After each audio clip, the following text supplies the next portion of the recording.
Magandang umaga, tanghali.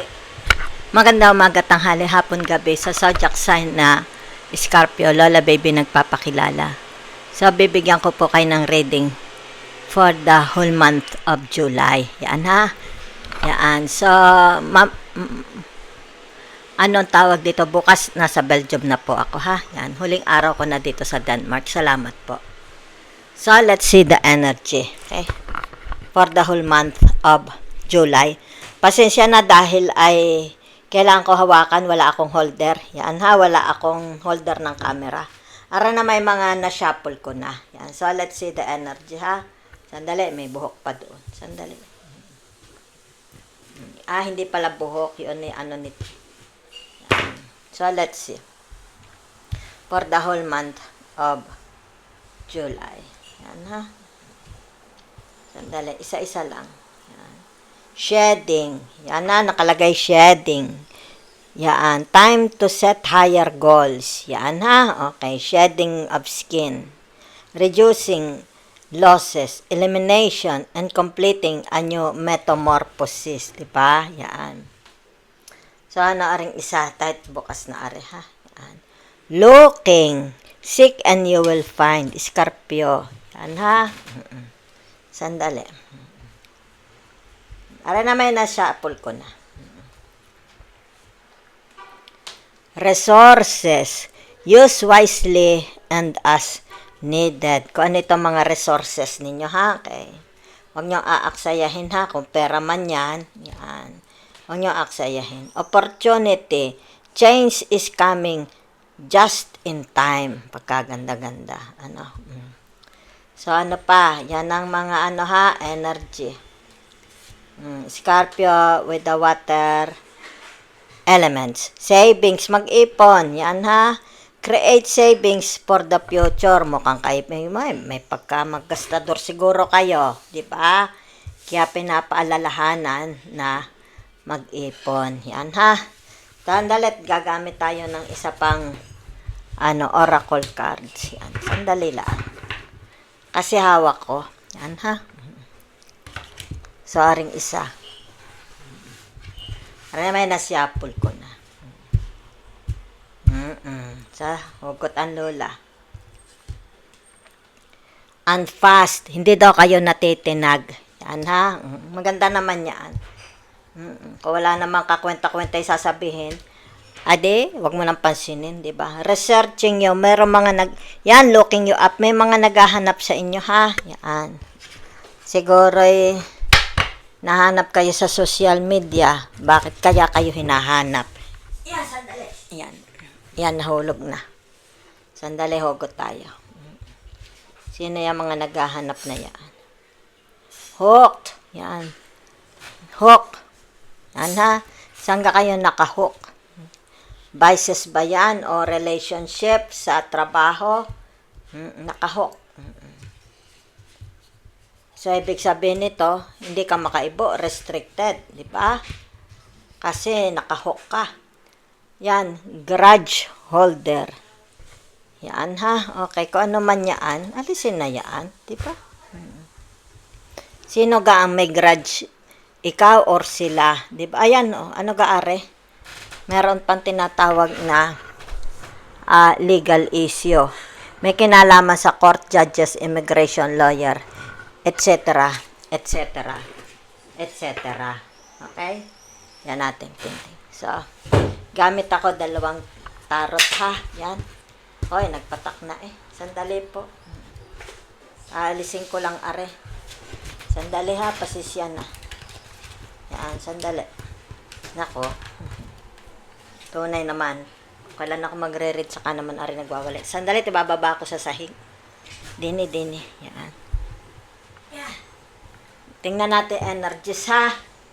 Tingnan natin energies for the whole month of July. Scorpio. Yan. So, dini, are, labas natin. Meron ditong tinatawag the King of Pentacles. Yan, ha? So, ibig sabihin yan, ano ito? Meron ba kayong pinaplano? Diba? Yan. It's about your wealth, 'di ba? It's about your career, It's about your work, it's about your health, it's about your goals, di ba? It's about your plans, di ba? It's about your relationship, it's about your kung ano man yan, di ba? It's like may pinag-iisipan kayo, okay? Para hindi ma-waste, okay? Yan. So, ibig sabihin nito, yung tinatawag, use wisely. Kung ano man ito, di ba? Yan. Tinatawag na gamitin ng maayos. Huwag aksayahin. Yan ha. Sa bonat-bonat si Lola. Yan ha. So, naririto ang ilang ga ito. Sandali, 2, 5, 10. Okay? So, ibig sabihin nito, yung tinatawag na the 10 of Pentacles. Okay? So, ibig sabihin nito, yung tinatawag na na harvest. May maha-harvest. Maaring sabihin natin past, present, future. Maaring may na-harvest kayo from the past or ngayon may maha-harvest kayo or in the future may ha-harvesting kayo. Diba? So, maaring sabihin na natin, maaring meron kayong, hindi lang ito about money. Pwedeng harvest ka ng pera. Pwedeng harvest ka ng wealth. Diba? Maaring, anong tawag dito? Will and Testament. Mana. Diba? Maaari dan may ha-harvesting kayo ditong galing sa, halimbawa kung may kaso ka, mananalo ka. Diba? Yan. Baka meron itong kinalaman sa immigration, 'di ba? Kaya dito nakatingin ka, 'di ba? It's like inaasahan mo, may mga inaasahan kayo result, 'di ba? Tinatawag outcome. Yan ha. So, meron din ito yung tinatawag na it's like alam mo ba meron dito, yan ha. Yan, 'di ba? Yan. Grudge holder. Kung hindi man ikaw yaan, sila yaan. Okay? So, ibig sabihin niya, matatapos na. And it's like tinatawag, nag-e-expect kayo na ito'y matapos na or baka sila nag-e-expect na ito'y tapusin na. Okay? So, may kinalaman din ito sa tinatawag savings. Diba? Maaring from the past, marami kang savings or baka ngayon, magkakaroon ka ng malaking savings, madadagdagan ang pera mo. Diba? From resources, maaari sabihin natin may mga resources na ito'y may kinalaman sa pamemera. Papasok. Okay? Yan. So, meron ditong tinatawag na the 5 of Pentacles, 'di ba? So, pag sinabi mong the 5 of Pentacles, yan yung tinatawag blessings, 'di ba? So, ibig sabihin nito, yung tinatawag na yan, ito'y papasok. Yan blessings na yan, ha? Okay? Maybe it has something to do about your health. Has something to do about gaining. Halimbawa, sabihin natin, meron kayong matatanggap from your parents. Halimbawa, mana, di ba? Pera, properties, di ba? Yan, kasi ito na, Scorpio, ha? Yan, sabihin nito, pwede ito'y tinatawag mga opportunities. Baka ito'y pagkakakitaan ng pera. Kasi narito ka na, di ba? Yan, okay? Naka-open na. Okay? Baka may mga, kaya siguro meron ditong tinatawag, naghahanap sa inyo, 'di ba? Yan. So ibig sabihin nito baka aalokin kayo, 'di ba? Mga opportunities baka isasama kayo. So kung ano man itong mga tinatawag na nararanasan ninyong kahigpitan, arena ha, maluwag na po. Yan ha, for the month of July. Pwedeng nangyari na yan from the past or mangyayari ngayon or tinatawag in the future. Yan ha. So, dahil lalakad pa tayo sa month of July. Okay? So, naririto ang tinatawag na the 10 of Cups. Yan ha. So, ibig sabihin ng the 10 of Cups na ito, yung tinatawag na panlalamig. Yan ha. Ito yung tinatawag someone. Okay? Maaring kayo or kung sino itong karelasyon ninyo. Diba? Yan. So, ibig sabihin nito, yung tinatawag na may kulang sa buhay niya. Diba? It's like this person is left alone. Yan ha. So, maaari tayo may kinalaman sa tinatawag na swerte. Wala siyang swerte. Maaring sabihin na nating ano siya, yung gang separated, divorce. Okay? Ibig sabihin yan, wala siyang pag-ibig, 'di ba? Baka walang kapartner, 'di ba? Kasi narito ang the five, tumabi kasi siya sa tinatawag na the Five of Pentacles, 'di ba? So ibig sabihin walang kaswerte-swerte ang buhay na ito, 'di ba? Yan. So maaring sabihin na natin kung energy mo ito, 'di ba? Ibig sabihin nito maaring may mga ine-expect kayo paparating, 'di ba? Yan. Maaring ito'y tinatawag in July. Yan na. Kasi ito yung tinatawag na nasa gitna 'di ba? Maaring nga may mga ina-expect kayo kasi may kakulangan, okay? Pwede naman sabihin kung sino itong person sa buhay nyo. Pwedeng relatives mo, magulang mo, 'di ba? Ibig sabihin nito yung tinatawag kung ikaw ito, hawak mo na itong mga ito, meron tinatawag mga somebody person with ano yung tinatawag significant sa buhay ninyo, ang tinatawag ambunan, okay? Ambunan mo din sila kung meron ka nito, 'di ba? Kasi meron dito, it's like tinatawag yung sources. Yan ha. So nakikita ko dito, maaring itong taong ito ang merong siya ang hawak nitong sources na ito kasi ito'y sarado, 'di ba? Ito'y mga nakabukas, 'di ba? So ibig sabihin nito yung tinatawag maaring limited, 'di ba? Hindi pa niya naiibigay. Baka may mga iniintay kayo, 'di ba? Mga pangangailangan ito 'di ba? Pangangailangan. Ngayon, itong sources na ito, kumbaga, siya ang magbibigay dito, siya ang magpupuno. Is ibig sabihin nito, hindi pa nakabukas. Baka ito'y merong hinihintay na, baka may time frame, di ba? Baka may schedule. Halimbawa, sabihin na natin, sa month of July pa ito i-release. Whatever is this, di ba? Yan. Kasi ito kaya nakasara, ito siya.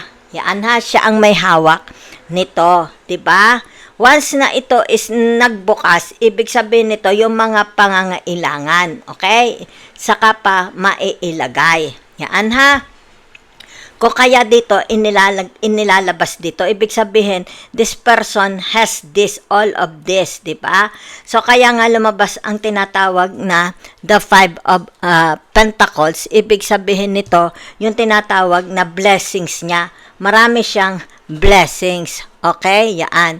So, ang blessings niyang ito, yung tinatawag, maaring properties, maaring pera sa bangko, yan, kaya magkakatabi. So, ibig sabihin nito, yung tinatawag, the resources is sarado pa, maaring sa bangko, di ba? Maaring will of testament, maaring insurance, kung ano man yan ang nakikita ko, ha? So, sarado pa. So, maaring sa July pa yan bubukas, ha? Kung sino yan, baka may nangako sa inyo, di ba? Yan. So, ibig sabihin nito yung tinatawag na kanyang pangangailangan. Ibig sabihin nito yung tinatawag na matatanggap niya. Okay? From this. Yan. Maari ito'y tatay mo o maaring ikaw ito. Baka ito'y anak mo. Diba? O, maari ito'y tatay mo, ikaw ito. Diba? So, maari ito'y tinatawag kung ano itong pangangailangan ng batang ito, 'di ba? Yan. So, iyon ang ibibigay. Pag ito ay nagbukas, edi yun ang kanya matatanggap, 'di ba? Yan. Pwede rin naman sabihin na basta yun lang ang nakikita ko. It's more about ang nakikita ko dito ay wala itong pwedeng love relationship, 'di ba? Pwedeng pangangailangan ng asawa, ng mga anak, 'di ba? Ng mga relatives. Yan ha. So ibig sabihin nito, yung tinatawag in the month of July, pag once na ito ay nagbukas, iyan na. 'Di ba? Iyan ang marireceive. Ano ba ang kailangan niyan tunay? Kumbaga dito kaya ito ay narinig. Ano ang mga pangangailangan, pangunahin niyang problema na kailangang bigyan ng solusyon, 'di ba? Kaya tingnan mo puro pentacles, 'di ba? It's more about pangangailangan niya, maaring financial, 'di ba? Tulong. Kung ano man yan, 'di ba? Pwedeng pagmamahal, pwedeng pag-ibig. Yan ha. Kasi kumbaga dito yung tinatawag, walang-wala na, drained na. Wala pa, hindi pa nagbubukas, 'di ba? It's like maaring sabihin natin baka uutang sa bangko, hindi pa nagbubukas, 'di ba? Kumbaga dito yung tinatawag, in the month of July, it's like sa month of July mo malalaman, 'di ba? Maaring sa month of July i-release. Yan ha. Sa month of July mo pa mahahawakan. Okay? So tingnan natin ha. Itong next tarot. Kung kayo relate, di salamat. Okay? Sandali. Kailangan ito'y nakabukarkar. Sandali. Yan. Para bonot-bonot lang ako. Dini tayo. Yan. So, ibig sabihin nito, yung tinatawag na the Queen of Swords. Yan ha. So, ibig sabihin niya, in the month of July, mayroong magandang balita. Okay? Transition. It's more about transition. So, ibig sabihin nito, in the month of July, kung ano itong hinihintay nyo, di ba, yan, from this person, kung sino man ito ha, maari ito'y tatay mo, maaring yan ay manager ng bangko, maari ay employer mo, kung sino man yan, di ba? So, ibig sabihin nito, siya lang ang may hawak nito, di ba? Pwede rin naman kayo, kung kayo ang mayaman, di ba? Baka kayo ang tinatawag na merong kapangyarihan na magbigay nito. Kasi meron dito, it's like naghihintay sila kailan bubuksan. Nakasarado pa ang source, 'di ba? Yan, kumbaga dito yung tinatawag parang isinara yung gripo. So, ibig sabihin nito, yan, kung kayo ito, it's like sasabihin mo, next week, next month, malalaman ninyo, 'di ba? It's like i-announce. Ibig sabihin nito yung tinatawag, matatagpas ang problema niya, okay, in the month of July, kasi may matatanggap siya, 'di ba? Yan. Ito yung tinatawag na mahahawakan na niya materials, 'di ba? So, in the month of July, magkakaroon ng tinatawag announcement. Okay? So, buo na tayo din eh. So, yan, kita ninyo. Kaya lumabas ang Venus, di ba? Ibig sabihin nito, bubukas na yung gripo para ito is lumabas. Di ba? So, ibig sabihin nito, yung tinatawag, matatapos, di ba? It's like, yung problema mo matatagpas. Yan, ha? Okay. So, yun na nakikita ko, ha? So, kung ano man ito, it's like tinatawag papasok sa bangko mo, 'di ba? Maaring tataba ang pera mo, 'di ba? So, ito yung tinatawag savings resources, 'di ba? So, ibig sabihin nito yung tinatawag kaya meron ditong shedding skin, 'di ba? Magpapabago sa iyo, 'di ba? It's like out with the old, in with the new, bagong ikaw, kaya ito, 'di ba? It's like tinatawag matatapos na yung paghihirap mo. It's a new era, 'di ba? Bagong era since ang Uranus nga is nasa Gemini. Okay? Ito na. Ibig sabihin nito, ano ka na in the month of July, ito na ikaw, 'di ba? It's like masarap na yung pagkain mo, masarap na yung iniinom mo, 'di ba? Parang champagne, naka-steak ka na, 'di ba? Yan. So, whatever is this, kung ano itong hinihintay mo in the month of July, ito na siya. Diba? Yan. So, tingnan natin. Kita mo, kaya nariyan yung hubad-hubad. Yan.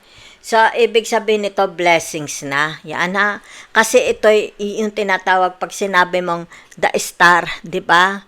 The Aquarius, 'di ba? Gains ito ha, pwedeng magkakaroon ka ng gains, halimbawa ay mga bagong kaibigan, mga bagong subscribers, 'di ba? Mga bagong viewers, maaring mamomonetize ang YouTube mo, or yung tinatawag na mararagdagan, 'di ba? Tataas ang kita mo, 'di ba? Something like that. It's more about gains, 'di ba? Yaan. So, ibig sabihin nito, it's like kung ikaw ay vlogger, makikita ka sa social media, 'di ba? Magiging ano tawag dito, yung sikat, 'di ba? Viral. So, maaring maraming maghahanap sa inyo mga ususiro, 'di ba? In the month of July. Kasi narito ang Venus, 'di ba? It's like unbelievable anong nangyari, 'di ba? It's like ito'y mahahawakan mo lang in the month of July. Kasi dito, kumbaga sarado pa, hindi pa magbukas, 'di ba? So, ibig sabihin nito yung tinatawag na halos mawalan ka na ng pag-asa. Pero ito, kumbaga dito, it's about your tinatawag na yung pinanghahawakan mo. Yan ha, kasi magkatabi. Yan ha, pinanghahawakan mo. Na ito is naniniwala kang matatanggap mo. Okay? So, ibig sabihin nito, yung tinatawag na, the nine. Okay? The nine of swords. So, ibig sabihin ng the nine of swords, ito yung halimbawa involvement, di ba? Yan. Kung napa-involve, it's more about katalunan na nila ito, 'di ba? Yan. Kung sino itong mga, kasi dito, yan ha, yan. Dito siya, 'di ba? Kung babasahin ng Lola dito, simula dito, sunod dito, at saka ito, 'di ba?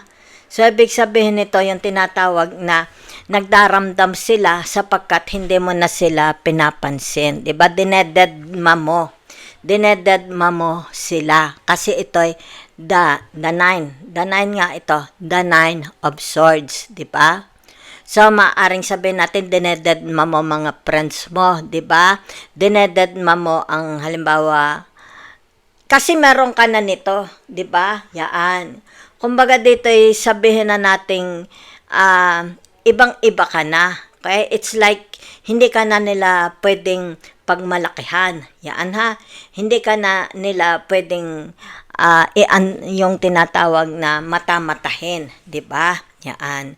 So, ibig sabihin nito kasi ito yung tinatawag sila na. Okay? Sila na ang nakikita ko dito. Diba? It's like katalunan nila. Maaring meron kayong kalaban sa korte, 'di ba? May kalaban kayo. Yan ha, sandali. Lola, ni-reject ko po ang mga, oo nga naman, may nag-comment yan ha.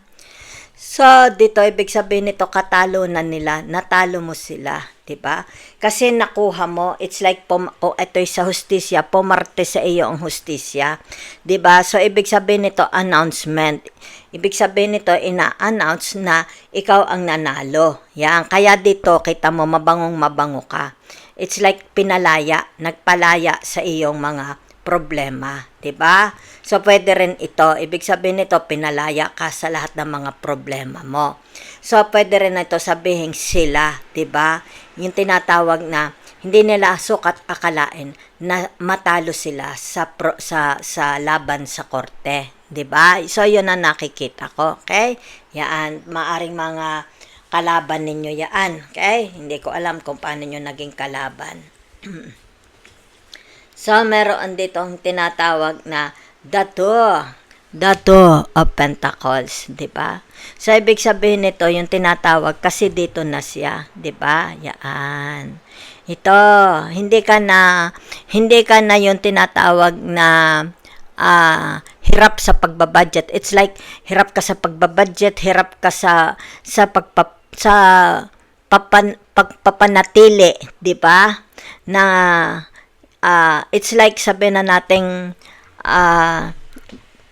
pera mo, halimbawa savings mo, 'di ba? Hindi na maaapektuhan. Yan kasi ito yung tinatawag na magsusustain, 'di ba? Para hindi kayo tinatawag na palaging araw-araw para kang nakikipaghabulan, 'di ba? It's like kung hawak mo na ito, yaan, hindi ka na yung tinatawag halimbawa oras ng bayaran, 'di ba? Yaan. Alin ba ang uunahin mo? Yaan ha, kasi narito na siya. Okay? Yaan. Okay? Yaan. Dito ha. So, hindi ka na yung tinatawag, teka muna, it's like sabay-sabay ang babayaran ko, hindi na. Yan na, kasi ito na siya. Okay, yan. Kumbaga, ito yung tinatawag, magkakaroon ng solusyon, magkakaroon ng tinatawag kalutasan. Diba? Yan. So, ibig sabihin nito, kung ano man ito mga nararanasan mo, kung dito natin ilalagay, 'di ba? Yan. Kung dito natin ilalagay, 'di ba? It's like siguro na-stress ka na, 'di ba? Yan.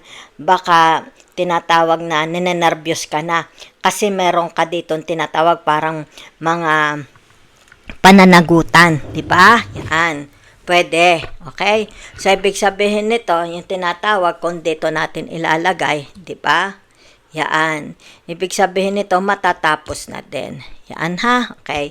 Kasi narito ito, the star. Ibig sabihin nitong the star na ito, lahat ng mga worries mo, pananagutan mo, mawawala na. Okay? Be it your money, be it your partnership, kung ito may kinalaman sa legalities, di ba? Sa court, sa judges, sa legal issues, matatapos na rin. Di ba? Basta, ibig sabihin nito, iingatan mo lang. Once nahawakan mo na ito, yan ha.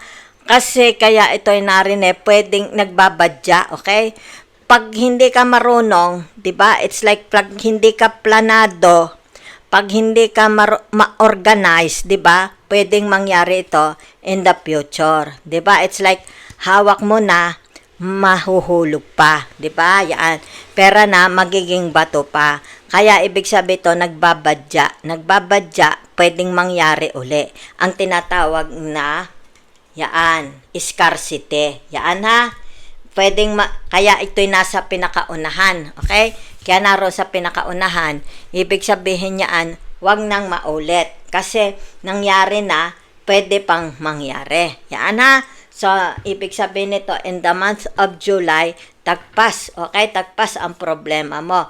Be it illegal issues, pamemera, relationship, love, romance, 'di ba? Kasi narito na siya, 'di ba? Makakamit mo. So ibig sabihin nito, hindi ka na magja-juggling. Ano bang uunahin mo? It's like, ano bang uunahin kong bayaran? Ang tuition ng anak ko, o ang kuryente, o ang ano? Kasi matatagpas na dahil nagsunod-sunod na. It's like dito, you will be informed. Yaan ha, yaan. Mapapagbigyan. Kaya dito narito. Yaan ha. Narito. Kasi may concern, di ba? Yan. Kaso hindi pa nga nabubuksan. Okay? Yung tinatawag the source. Yan. Once na ito'y lumagpak na, once na ito'y magbukas, kaya nga ito, ibig sabihin, i-inform na ha, yan.